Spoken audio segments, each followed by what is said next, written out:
Okay. Obviously, wow, what a game. Exciting game. Great team win.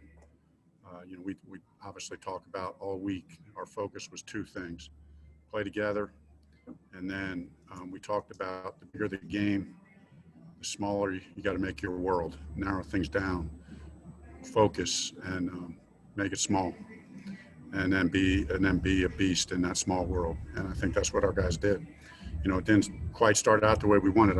We matched their energy, but um, you know, we knew they'd score some points with the quarterback that they have, but just didn't feel like we were opportunistic in the first half. And so we got down by 14, but came in at halftime and everybody was just know what we had to do. Just felt like we could dominate this game. Felt like we could take control. We talked about let's take control of the second half. Let's take control of this second half. We got the guys in here to do it, and so let's just go out and do it one play at a time. And so I give the guys a lot of credit. They played hard. They never stopped believing. Obviously against a very good football team, against a very, very well coached team, and the players just did a great job. So um, start opening it up for questions. All right, George Bremer, you want to start us off? Coach, Julian Blackman continues to make big plays. I know you probably got to watch the tape, but to split a double team on that screen and then get there to knock a ball out, how difficult an ask is that? It's a real difficult ask, but Julian is explosive and he does have that knack, and he is fearless. He continues to make those kind of plays. He's consistent, but he also has that playmaking ability. And in a game like this, we got a bunch of those guys that have to step up and make big time plays, and Julian certainly did that today. Bob Kravitz.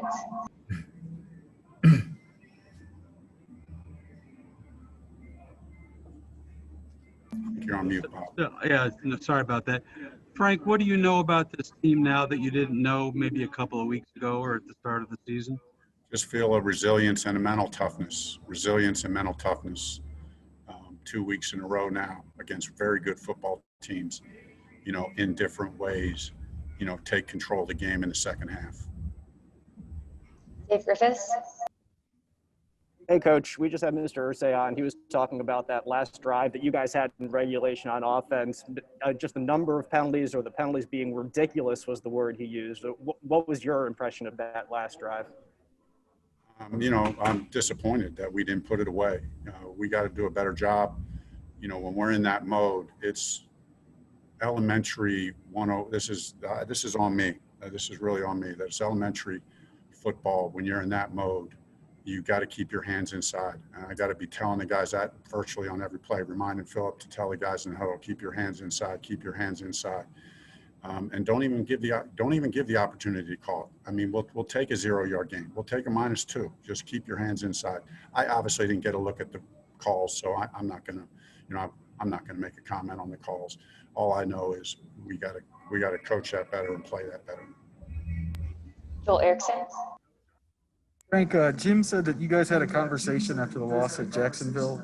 What did you take away from that conversation? And what was it? We had a real long conversation, and number one, every time I talk to Mr. Irsay on the phone, I really am so thankful to work for the owner that I work for, because this guy, he knows football through and through. So there were several things, that I'll keep to myself that he said to me, and I'm not afraid to say this, that were more educating me, just more educating me. I mean, I just think it was at that level.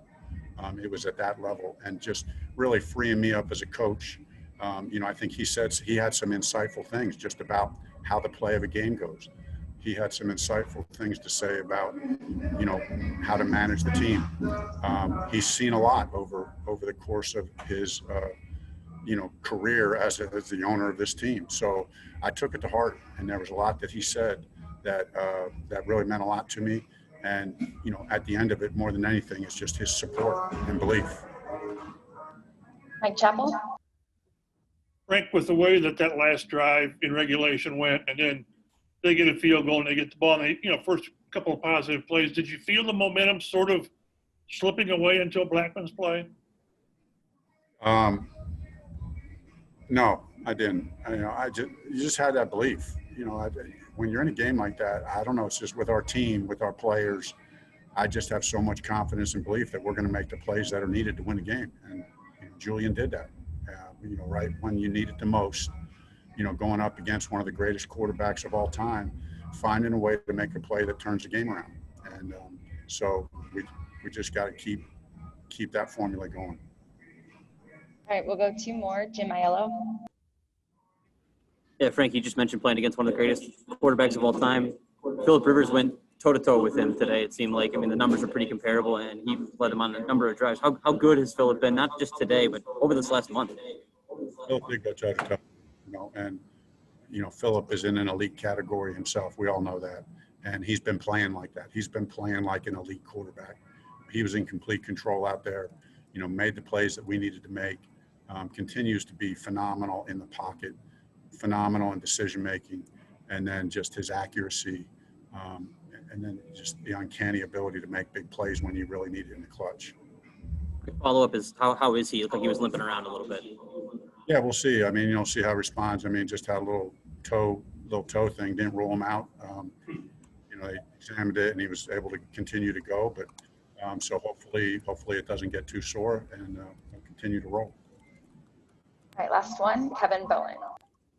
Frank, thoughts on your other quarterback today? Jim Irsay called it a big spark. It was a huge. Jacoby was lights out. Was money. That was the plan all week.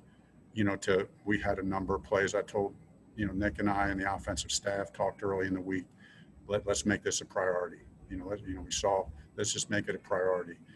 We can do. The whole offense is open with Jacoby. This isn't just a, quarterback sneak and quarterback read, zone read stuff. We feel confident calling anything with Jacoby, and we will call anything with him. So, and he's such a pro.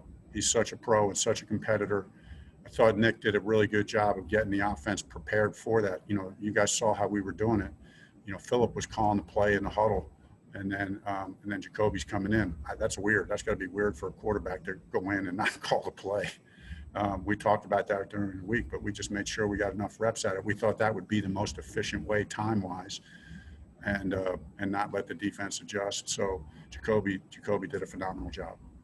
Hey, Mike Wells. All right, thank you, Coach. Hey, Mike, go ahead. Mike Wells. Hey, Frank, I wanted to ask you, most teams, you're down 14 points at halftime, and we'll try to throw the football. Can you what was your reasoning on saying, okay, instead of trying to get into an air show against Aaron Rodgers, we're going to pound the ball over and over again and run in the second half? Obviously been in a lot of games where, 14 points isn't that much, to be honest with you. And there's plenty of time. And to be able to come out and run the ball the way we did, I just think builds momentum. I think even though we ended up having to kick a field goal, it just establishes a physical presence that we need and that we want. So wasn't afraid to do that. Felt like we were blocking it well, running it well. So we just need to make sure, we're not good enough in the red zone. I think we were 2 for 4. So we need to finish those drives with touchdowns.